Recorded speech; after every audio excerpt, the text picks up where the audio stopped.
Authoritarian governments have always sought to control their people and to suppress political opposition within their countries. But now, human rights experts say there's a new and growing trend by those governments to reach beyond their borders. It's being called transnational repression, countries trying to control their people wherever they are in the world, even in the United States. NewsHour Weekend special correspondent Benedict Moran has the story of a man once hailed as a hero in Rwanda who later fled into exile and is now convicted and jailed in his homeland. Today, Hotel des Mille Collines is a tranquil place for tourists in the heart of Rwanda's capital, Kigali. During the 1994 Rwandan genocide, this neighborhood was a killing field. More than 1,200 people fled to this hotel for safety. It was then managed by a 39-year-old Rwandan man named Paul Rusesabagina, who, using cash bribes and gifts of whiskey, kept the killers at bay. The story of how Rusesabagina saved the lives of more than 1,000 people made him famous. First in the 2004 Oscar-nominated movie, Hotel Rwanda. It's the true story of a man who fought impossible odds. I cannot leave these people to die. In 2005, he was awarded the Presidential Medal of Freedom and wrote a best-selling memoir. In the late 2000s, he used his celebrity status to found a Rwandan opposition political party. He did so in exile to counter what he saw as Rwanda's turn to dictatorship. That put him in the sights of Rwanda's authoritarian leader, Paul Kagame, who has been in power since the genocide. Rusesabagina spoke to me in 2018. Why do you think they're targeting you? With the Rwandan government, you are not allowed to be a popular person who is not working for them. Either you are with them, their friend, or you are their enemy. And that's it. You are their enemy because you tell what they don't want to be told. I'm not the only one. There are many others today. International rights groups say opposition politicians, journalists, and activists both in Rwanda and abroad have been killed or made to disappear after criticizing President Paul Kagame. Rusesabagina believed the long arm of Rwanda's government had followed him to Belgium. He said people broke into his home, trashing it, taking nothing but Rwandan language documents. They came in through this door. You can see how it looks like. You can see how the door gave up.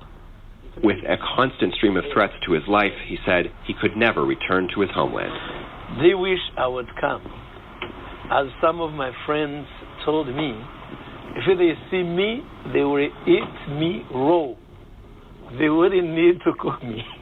And what's your fear if you do that? Well, if I go there, they kill me. In other words, as they have done to many people, many other guys. In 2020, he did go there, though not voluntarily. His problems began when he left on a trip from his second home in San Antonio, Texas, where he is a legal resident. Paul Rusesabagina flew from Texas to Dubai.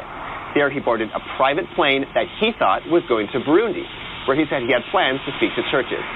But the plane actually flew to Rwanda. In an interview with Al Jazeera English, Rwanda's then Justice Minister Johnston Busingye admitted that Rwanda paid for the private plane that took Rusesabagina without his knowledge to Kigali. I'm asking who paid? The government paid.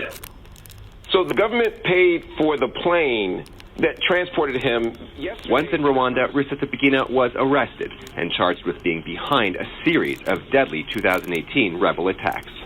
And suddenly, Paul Rusesabagina was on trial, charged with crimes including terrorism.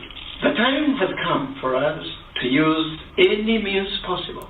In a video published online after our 2018 interview, Paul Rusesabagina made provocative statements regarding the Rwandan government. However, he denied ever playing any part in any violent action. I spoke to his daughter Anais Kanimba in August of this year in Washington, D.C., before the verdict. She was there lobbying the U.S. government for help in securing his release. It's been a nightmare for our family. Kanimba is a genocide survivor herself. In 1994, when she was just a toddler, her biological parents were murdered. Rusesabagina is her uncle.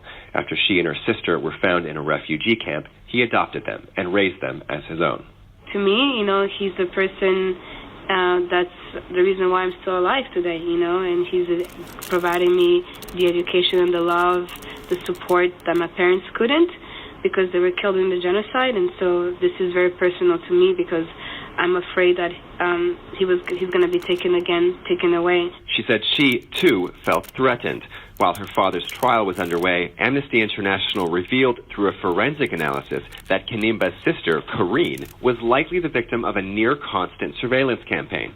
From January through June this year, her phone had been hacked. Amnesty's data strongly suggested the Rwandan government was behind it, and they were using her phone as a device to listen in on her private meetings with lawyers and government officials. They're trying to infiltrate and get to you as much as they can, all the way to everything that you have on your phone, and it's very scary. Why are they doing that if it's not just to repress people, to repress our family, to repress my father, and to repress any other person who dared to speak against them? The nonprofit American group Freedom House, which does research on democracy and political rights around the world, says Rusesabagina's rendition and the Rwandan government's alleged hacking of his daughter's phone are part of a larger trend of what's known as transnational repression. And it's happening to dissidents around the world.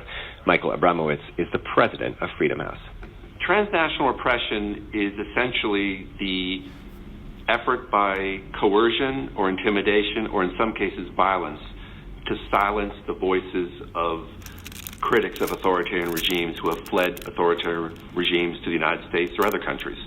Once an exceptional tool, it's now a normal and institutionalized practice for dozens of countries that seek to control their people abroad, according to Freedom House. The organization documented hundreds of cases, from Russian President Vladimir Putin allegedly assassinating dissident Alexander Litvinenko in the United Kingdom by using radioactive poison, to Saudi Crown Prince Mohammed bin Salman allegedly approving the Istanbul murder of Saudi journalist and critic Jamal Khashoggi, and most recently, Belarus President Alexander Lukashenko using a bomb threat to force down a Ryanair flight carrying an opposition journalist. No one is safe anymore from the long arm of the authoritarian state. So even American citizens, if we don't stand up to transnational repression, I think that we are opening the door to authoritarian countries going after everyone living in a democracy. So I don't think this is just a matter of us and them. It's a matter of all of us. On September 20th of this year, Paul Remera was found guilty.